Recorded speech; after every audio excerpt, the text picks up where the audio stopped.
Mu kiniga cyinshi amarira menshi cyane yasutse imbere y'umucamanza Moses Turahirwa amaze kuburanishwa, aho yarize cyane asaba ko yarekurwa by'agateganyo. Iburanisha rirahumuje ku rukiko rw'ibanze rwa Kicukiro mu rubanza rwaburanagamo Turahirwa Moses wamenyekanye nka Motions. Uyu nguyu wagejejwe imbere y'urukiko none kuwa gatandatu Gicurasi 2025, aho yagejejwe imbere y'urukiko umucamanza saa 3:10 gutyo yarageze imbere y'urukiko, inteko y'iburanisha iyobowe n'umucamanza umwe ndetse n'umwanditsi umwe, abashinjacyaha babiri ndetse n'abandi babiri baje kumva ariko abashinjacyaha ndetse n'umunyamategeko umwe wunganira Moses nibo bari muri iyi nteko y'iburanisha. Bitunguranye Moses yazanye n'umunyamategeko w'umunyamahanga wari ufite umusemuzi mu rukiko, dore ko benshi bahise batungurwa tugira ngo ni Moses uri buburane mu rundi rurimi, ariko tuza kumenya ko umunyamategeko we ari we utumva ikinyarwanda. Akaba rero yasemuriwe n'uwitwa Batete Françoise aje kumusemurira, nubwo we yavuze ko umwunganizi wari wateganyijwe atabonetse, we atanze support. Umucamanza yatangiye abaza Moses imyirondoro ye, arayisubiramo avuga ko yavutse ku itariki 13 z'ukwa gatatu mu 1991, avuga ko atuye i Gikondo ndetse anavuga ko yafatanywe udupfunyika 13 tw'urumogi bwo mu bwoko bwa hybrid. Rero ibi byose Moses yemeye ko ari byo ndetse anemera ko anywa urumogi, ariko avuga ko we ibyo yafatanywe ari amagarama 2 gusa, ahubwo aho kuba udupfunyika 13 nk'uko umucamanza yarabimubajije. Umucamanza rero yasabye ubushinjacyaha ko bugira icyo buvuga ku mpamvu bwagejeje Moses imbere y'urukiko, maze butanga inzitizi. Mu gutangira bwatanze inzitizi, buravuga buti uyu musemuzi kugira ngo tumwizere nabanze arahire ko ibyo agiye kuvuga ari ukuri, ndetse anagira ibyo avuga tubyumve nyine ko ari busemura ibya nyabyo, ubwo arabasemurira uwunganira Turahirwa Moses.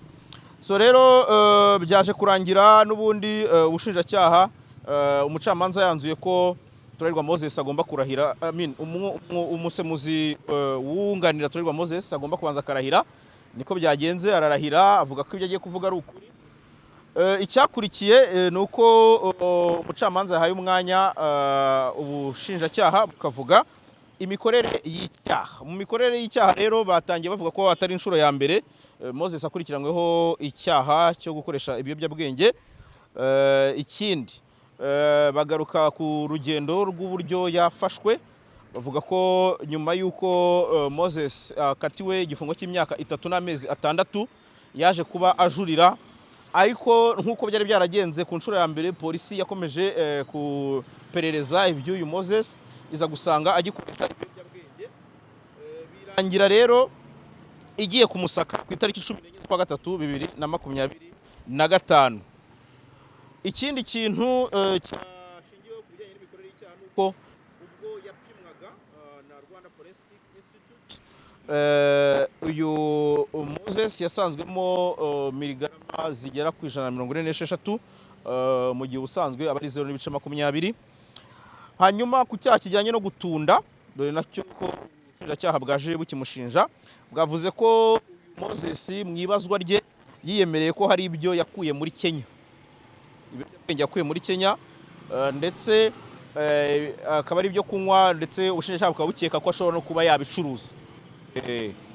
Impamvu zikomeye ubushinjacyaha bwashingiyeho cyangwa se bwashingiyeho bukurikiranaho Moses ibi byaha, nuko mwibazwa yemeye ko anywa ndetse yemera ko hari ibyo yavanye muri Kenya. Kuba yarasinye inyandiko yifatira ndetse na raporo y'isaka bigaragaza ko yafatanywe udupfunyika tugera muri 13, kuba yarakatiwe iki cyaha nubwo yakijuririye. Ibi byose ni impamvu zikomeye zituma ubushinjacyaha bumukekaho iki cyaha. Arakekwaho kandi kuba yaba umucuruzi, niyo mpamvu ubushinjacyaha bwatanze buvuga ko aba afunzwe by'agateganyo. Ukavuga ati mu byo tumukekaho harimo no kuba yacuruza, kuko niba yarazanye udupfunyika tungana gutyo agatunda iyo cannabis nk'uko Moses we yabivugaga ayikuye muri Kenya, ni bituma dukeka ko yaba anacuruza. Moses rero mu kwiregura yatangiye afatwa n'ikiniga cyinshi cyane, aho yabanje guturika rwose ararira, amara umwanya munini ari kurira. Umucamanza aramuturisha, aramuhumuriza, amubwira ko akwiye gutuza akaba yaburana, akavuga akamuri ku mutima.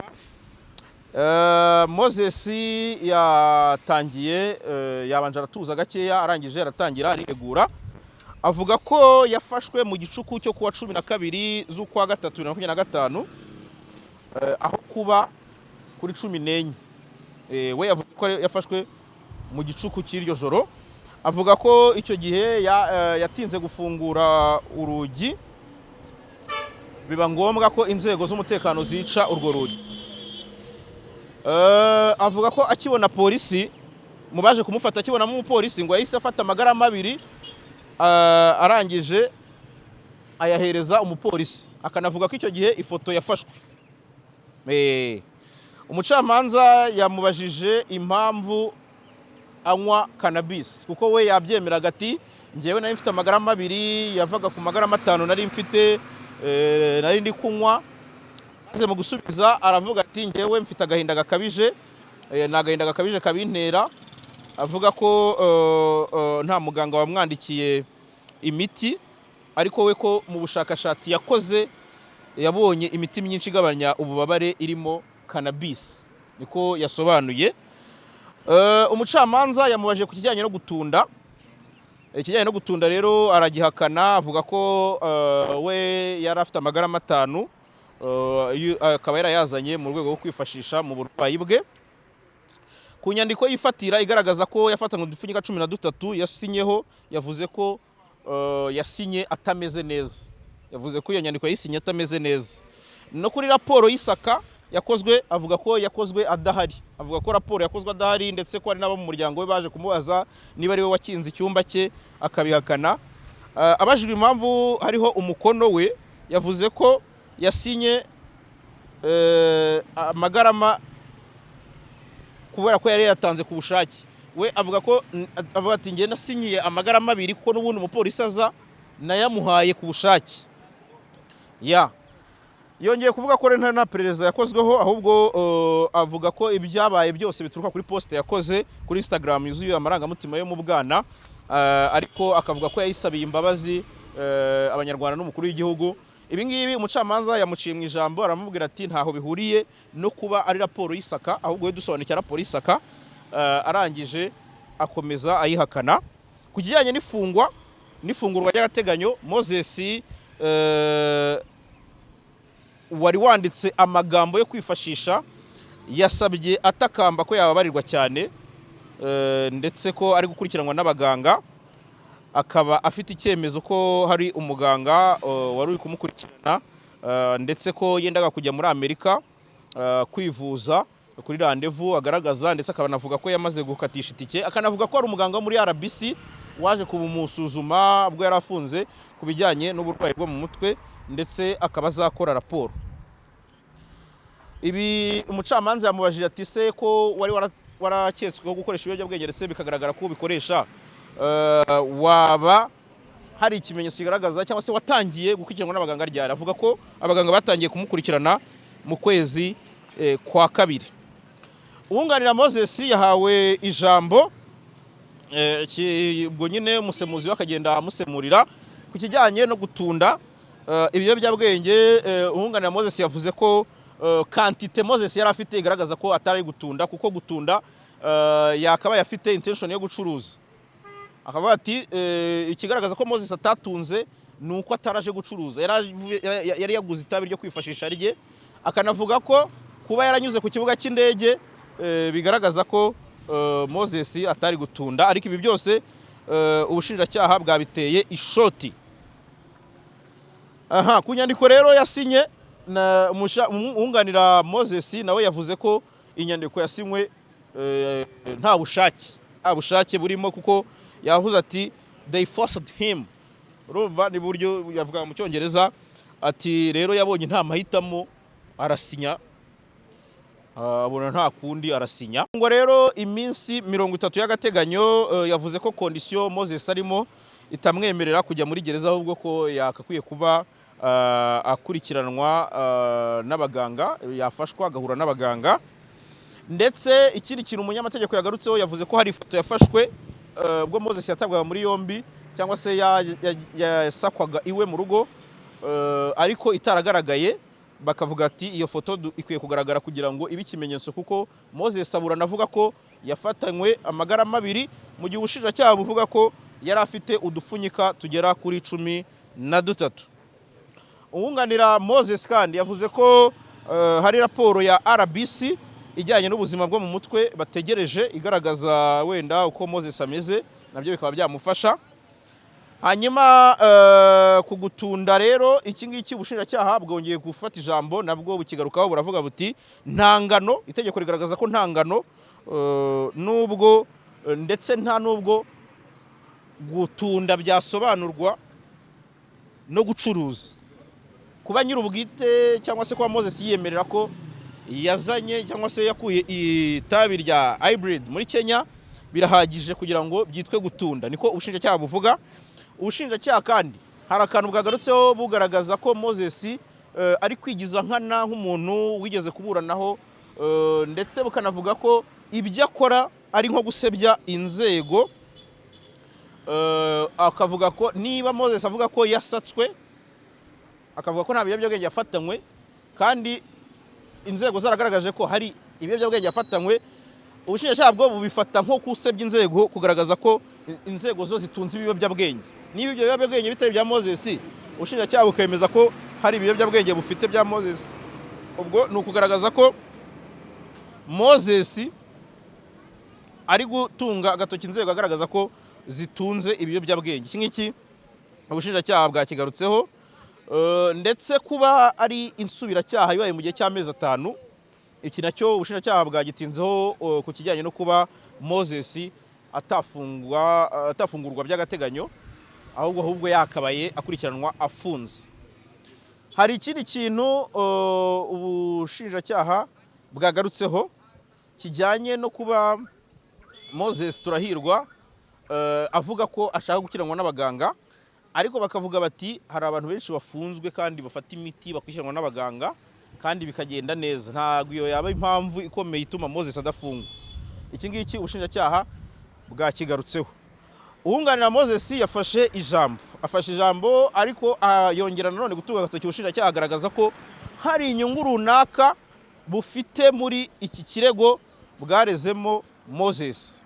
Buvuga ko nta perereza, nta mpapuro zo guta muri yombi cyangwa se cyangwa gusaka zabayeho zivuye mu bushinjacyaha, ahubwo ko ari ibintu byabayeho gutyo gusa, Moses bakagenda bakamusaka, noneho akaba yatabwa muri yombi. Ibi ngibi rero umunyamategeko cyangwa se wunganira Moses yabigaragaje nk'impamvu yo kuba ubushinjacyaha ari inyungu runaka bufite mu kuba bwageza Moses imbere y'urukiko rw'ibanze rwa Kicukiro. Madame Presidente yakomeje kugira ibibazo agenda ababaza bitandukanye, bagenda babisobanura, ariko bagaragaza ko rwose Moses yakabaye akurikiranwa adafunze, ariko kandi ubushinjacyaha nabwo bukagaragaza izo mpungenge, kuba ari isubiracyaha, kuba Moses hari ibyo yafatanywe ndetse akanabyemerera ko abinywa. Ibyo byose ubushinjacyaha bubishingiraho buvuga buti nabe akurikiranywe, cyane cyane ko mu byo tumukekaho hashobora kuziramo no gucuruza, bityo akaba ashobora kwica iperereza. So rero ubwo ngubwo ni ugutegereza tukamenya icyo urukiko ruzanzura ku kijyanye no kuba Moses yaba akatirwa igifungo cy'iminsi 30 y'agateganyo cyangwa yaba afunguwe by'agateganyo. Ibyo byose ni uru rukiko ruzabyanzura mu mwanzuro ruzafata. Ngayo nguko rero urubanza rwa Moses, reka tubabwire tuti urukiko rwanzuye ko rugomba gusomwa bitarenze ku itariki 9 z'ukwezi kwa gatanu. Ubwo ni ukuvuga ngo biragira kwa gatanu saa 8 tuzi niba Moses agomba gutaha cyangwa agomba kujya imageragere. Moses wagaragayeho ikiniga kidasanzwe, amarira menshi mu rukiko. Moses wagaragayeho kwitegura mu bijyanye n'ibyo ari busubize, kuko yari afite agenda yanditsemo ibyo agomba gusubiza. Moses wagaragaye mu mwenda wa Motions n'agapfukamunwa ka Motions, n'inkweto ubona rwose ziri mu zigezweho. Moses ubona wananutse mu bigaragara ku maso ndetse utagifite na cya gisage. Moses uburana asaba atakamba ko yarekurwa akajya muri Amerika gukomeza gukurikiranwa n'abaganga, cyane cyane ko yavuga ko ari mu nzira zo kureka ibiyobyabwenge, aho yashingiraga ku kuba igipimo yasanzwemo cyaragabanutse ugereranyije n'igipimo yasanzwemo ubwo yatabwaga muri yombi ku rubanza yaburanyemo bwa mbere, n'ubundi rufite aho ruhurira n'inyandiko mpimbano ndetse no gukoresha ibiyobyabwenge. So rero reka twe duhinira ngaha, ibindi nakagaruka turaza kuba tubyinjiramo neza, twinjire muri runo rubanza uko byifashe. Mwakoze cyane, bye bye, ciao ciao.